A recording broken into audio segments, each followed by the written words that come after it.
Did you know the average person will work 90,000 hours in their lifetime? What if you could use those hours to find fulfillment and become a disruptor for good? Welcome to the Work That's Worth It podcast. I'm Georgi Enthoven, and I'm here to demonstrate that an ambitious, meaningful, and rewarding career is not just a dream, it's achievable. Each episode will dive into conversations with global change makers who cracked the code on combining income and impact. If you've ever felt like you were torn between a paycheck and your purpose, or maybe you simply yearn for more purpose, you're going to be exposed to the ambitious humans who have done it themselves. Ready to make your work worth it? Let's get started. Hey everyone, today I am going to do something a little different. Instead of interviewing a guest, I wanted to address a question that keeps coming up at speaking events and in my DMs. It's a question I've thought deeply about during the last 3 years as I've researched and written my book. And it speaks to something that many of us struggle with, especially when we see people we care about making choices that don't align with what we believe would make them truly fulfilled. So I was recently speaking at Stanford University, surrounded by bright, ambitious students exploring how impact might fit into their future career equations. During the Q&A, a student raised his hand and asked what struck me as a profoundly honest question. He said, "What do you recommend I do about my peers who are only focused on income? Even those with privilege and minimal student debt seem completely uninterested in the impact their work could have." I could feel the frustration in his voice, that mix of concern, disappointment, and genuine care for his friends who he believed were making a mistake. So here's what I shared with him, a framework I've developed over the years from both getting this right and wrong sometimes too.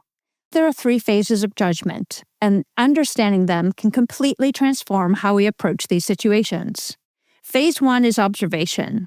You simply notice what someone else is doing or saying.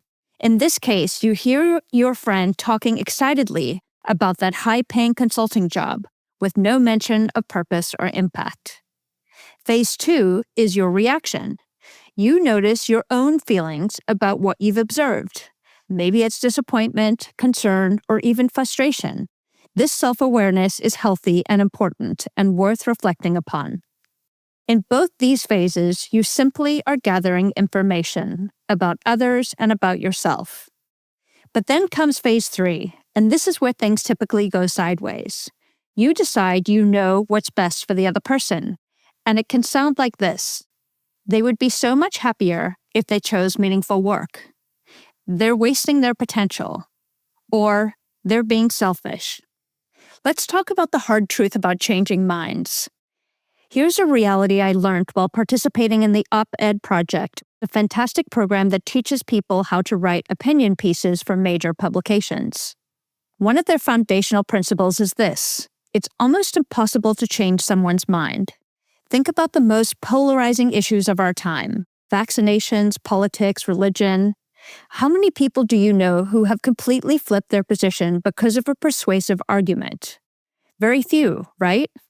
To put it bluntly, if you can't convince an anti-vaxxer to vaccinate or a lifelong Republican to become a Democrat or vice versa, what makes you think you can convince your friend to completely change their career trajectory based on a few conversations? This isn't pessimism, it's freedom. Once you accept that changing others' core beliefs isn't really within your control, you can focus your energy where it actually matters. This brings me to what has taken me decades to truly understand. Trying to control other people's choices is not worth your precious time and energy. Let me repeat that. Trying to control others' career decisions is not work that's worth it.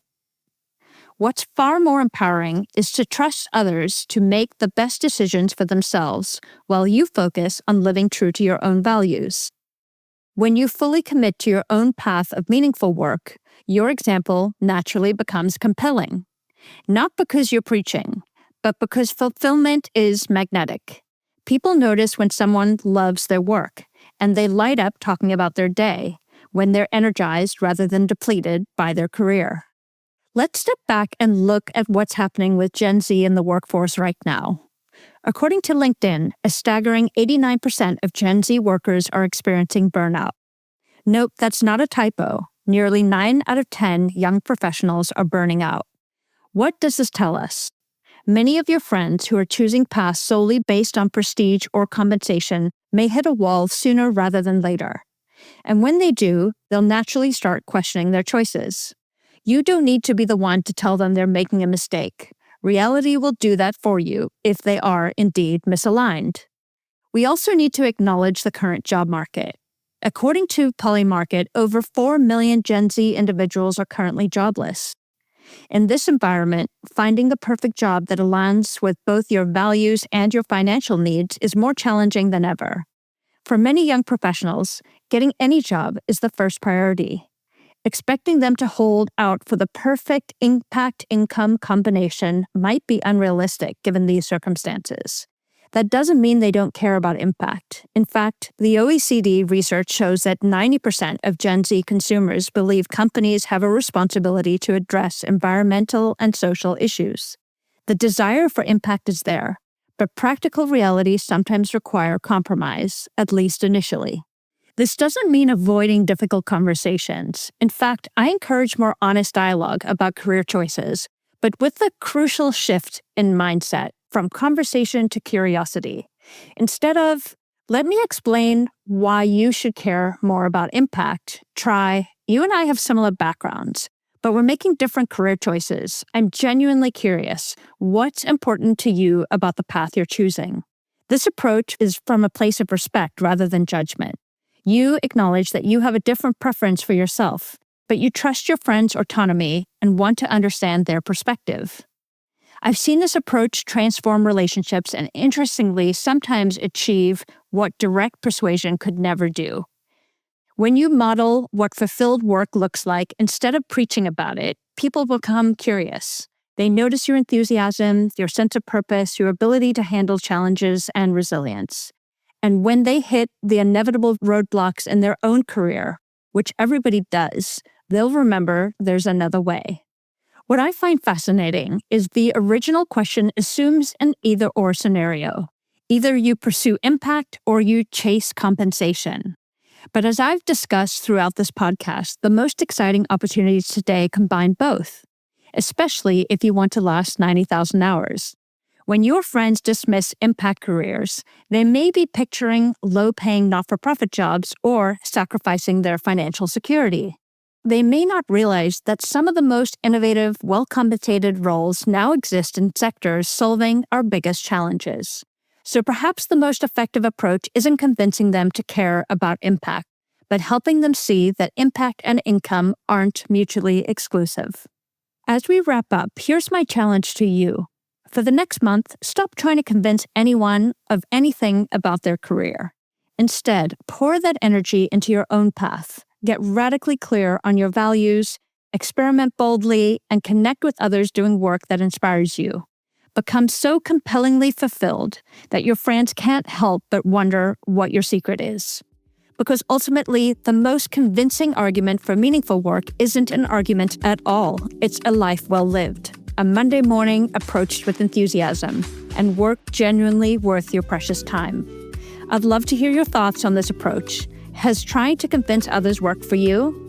Or have you found other methods more effective? DM me via LinkedIn or Instagram, and I would love to hear from you. And if you found this helpful, please share it with someone else who might need to hear it. And that's a wrap for today's episode of Work That's Worth It. Remember, every conversation we share is designed to empower you to build a career that's truly worth your time and energy. There are future disruptors out there just like you who would appreciate the conversations in this podcast. Please support me by spreading the word and sharing this episode with a friend or two, or visit my website at georgienthoven.com. That's spelled GeorgiEnthoven.com. Until next time, ask yourself, what problems am I solving, and are they worth my valuable time? Your intentional choices today can lead to exponential impact tomorrow. Thanks for listening.